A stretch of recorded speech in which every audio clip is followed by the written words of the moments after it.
Dear listeners, welcome. Today, we will be giving you a book talk on the selfish gene.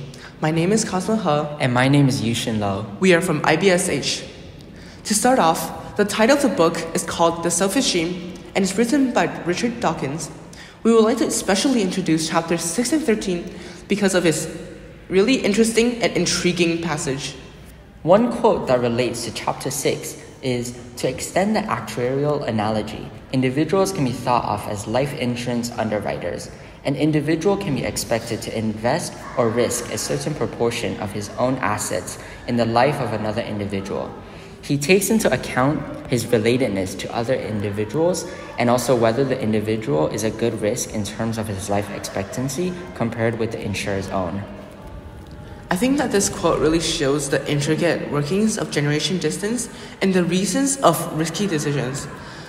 The quote uses life insurance, or in better words, reproduction insurance, as an analogy for who to save, even if it means to sacrifice yourself. The reproduction insurance agent will take into account of complicated calculations of whether their gene will be passed on to determine who to save and what to risk to save these people. Can you give me some context about what happened before this quote? Dawkins shows some calculations on the chances that altruistic behavior can help your gene survive. This analogy helps with understanding the mathematical and objective nature of generation distance and gene presence probability. And I think that this gene is really important because it illustrates the inhumane nature of selfish genes. And it's factual because one example that book gave was one would risk themselves to save 5 siblings. And it also explains that genes are willing to risk the individual to make sure that copies of it are passed on. However, this concept will be explained later. Moving on to the setting. The setting mainly takes place in prehistoric times. Dawkins does this to minimize nuanced factors in the modern world. Some of the most important characters, well, not characters in a traditional sense, but he uses a lot of people's thoughts to reason his own ideas. Some of the most influential people that he mentioned include Charles Darwin, John Smith, and William Hamilton. Charles Darwin was the main scientist that discovered the theory of evolution and explained biodiversity by natural selection. John Smith is a mathematician who Dawkins aligns with. He argues that evolution occurs on genes, not species. Some of his most notable ideas presented in the book is the idea of game theory, as species play the game through predetermined rules to win. The analysis and understanding of the chances and rules turn into the study of game theory of life. The last but not least most important person in Dawkins' book is William Hamilton. He explains that evolution happens to genes and not species. He also uses personification to explain genes' behavior, as if they were selfish or cooperating. He makes Dawkins realize that he can explain evolution from a hypothetical gene's eye view, meaning that the gene is the ultimate beneficiary of selection. Dawkins also borrows Hamilton's method of calculating the genetic relatedness between two individuals. Now that we know the important characters, let's move on to the plot. The main idea that Dawkins tries to convey is that genes are the ultimate benefactors of evolution, not species, leading to the saying selfish gene. He uses many analogies to convey his point, such as the analogy with bees. One example is the male bee analogy. Male bees will sting other organisms when it poses a threat to the colony. Dawkins argues that because the bee is infertile and that his genes persuade him to protect his colony, he will sacrifice his 0% chance of reproductive success in hopes of his colony surviving. The book emphasizes that genes are not conscious decision makers, but rather manipulators of their hosts to make their copies of themselves as long as possible. The conflict that most people might see is the pushing for social Darwinism, which is when some individuals of the same species are innately better. Dawkins does not endorse this idea. Rather, he is just stating that social Darwinism may govern the action of species, controlled by their genes. Wow, that is a really good summary of chapter 6. But after listening to that summary, I would like to give a theme. The selfishness and altruism of individuals is based on the gene's chance of reproduction and not based on the welfare of the individual or the species as a whole even. To support this, some animals sacrifice themselves so that other animals in their species can survive, such as the male bee analogy. And there's also apparent evidence of this between species and between genes. Dawkins argues that when behaviors are looked at from a genetic perspective, they only appear to be altruistic, and that cooperation only occurs when there is an evolutionary advantage to cooperating. In fact, Dawkins even argues that cooperative behaviors always ensure the gene's survival and that genes are fundamentally selfish, and altruism in nature is an illusion. One really good quote to summarize this passage is, "A gene might be able to assist replicas of itself that are sitting in other bodies. If so, this would appear as individual altruism, but it will be brought about by gene selfishness." This quote from chapter 6 really summarizes the mentioned concepts of sacrificing oneself for the benefit of the gene pool. Now that we know the main themes and plot of chapter 6, let's move on to the conclusion. This book is a great read for those who have an interest in social sciences. While branded as a scientific book, it actually instead uses elements of biological concepts and mathematics to show the social studies of genes and their interaction. It is quite in-depth and provides a lot of examples for you to understand the very abstract ideas that Dawkins mentions. One of the best chapters in the book is chapter 6, where it uses a lot of mathematical equations that explains life in genes. That section also encapsulates the actions of genes and explains them using imperative methods like gene theory and calculations. One very interesting aspect of the whole book is that while it seems dystopian and selfish, that is purely the explanation of how things work in the real world and does not reflect the promotion of social Darwinism by Dawkins in any way.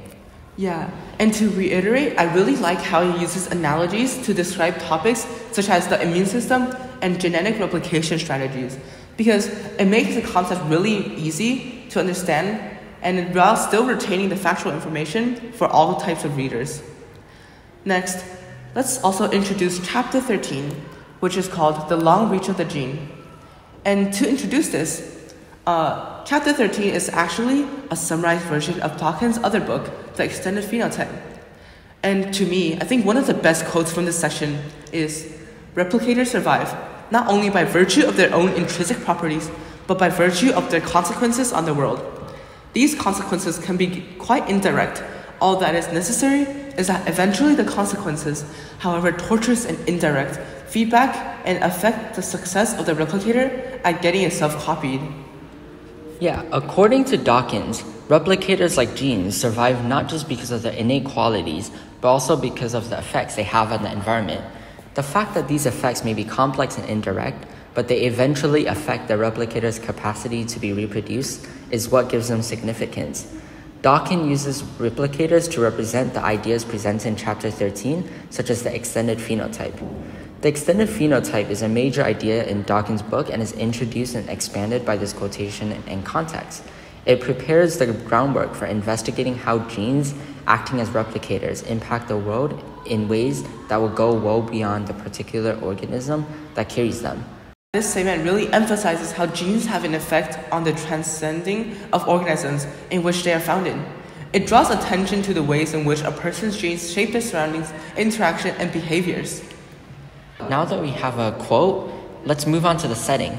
The setting of this chapter is mainly set in the genetic realm, where microscopic processes influence the development and behavior of organisms. Yeah, and of course you have to have characters in the setting. So while some of these characters are in the traditional sense, Dawkins uses a lot of organisms as examples for his claims. For example, the Cardus larvae and stone houses, which Dawkins extensively uses to expand on the extended phenotype idea. Other organisms include flower beetle larvae and nosema parasite, snails that thicken shells protection against the fluke parasite, and crabs and how they are castrated by a parasite called Sacculina. Dawkins uses these to explain his claims and to give a really good analogy to all of these topics. Let's move on to the plot where all of these characters are explained. Segregation disorders, or genes that may benefit themselves at the expense of an organism as a whole, are introduced in this chapter. In his discussion of the extended phenotype, Dawkins also raises the possibility that genes can have an impact on the environment outside of a single creature. Dawkins uses examples such as the T gene in mice as an example of a segregation disorder, as it acts on it as a detriment to the organisms, but spreads profusely in the population due to the ratio of T genes to normal genes being distorted. Dawkins proceeds to introduce the phenomenon called meiotic drive, which causes the altercation of the ratio. Yeah, and I think your interpretation is really good. I want to add on with a quote in chapter 13 where it talks about one of the best known segregation disorders is the so-called T gene in mice. If you examine such a male sperm, you will find that up to 95% of them contain a T gene, only 5% the normal allele. This is obviously a gross distortion of the 50% ratio that we expect. Whenever in a wild population a T allele happens to arise by mutation, it immediately spreads like wildfire. This really summarizes your interpretation of the chapter 13 and why it's so interesting. Another plot or another topic that is also explored in chapter 13 is the extended phenotype, where he highlights how genes not only influence the characteristics of individual organisms, but also extend their impact to the environment. This influence can shape the behavior and traits of other organisms and even alter the physical surroundings. Can you give us an example? Yeah, sure. One example is the caddisfly, whose larva constructs protective cases using materials from the environment. Dawkins argues that the construction of these cases can be considered an extended phenotype influenced by the gene of the caddisfly. Let's move on to the themes.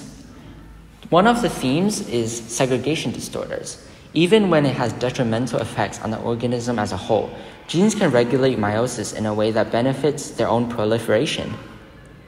Yeah, and to add on to the idea of extended phenotype of the theme, genes should be considered in terms of their effects on the environment outside of the individual organism as well.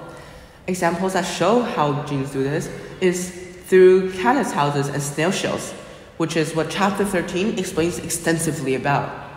Now that we know the plot and the themes, let's move on to the conclusion. This book is an extremely interesting take on the traditional ideas of evolution that have been largely unchanged for a long time. Concepts such as segregation disorders and the extended phenotype are introduced in the chapter The Long Reach of the Gene and expanded on traditional genetic concepts. These analogies and examples Dawkins utilizes is especially intriguing as it is a completely different experience from reading a textbook.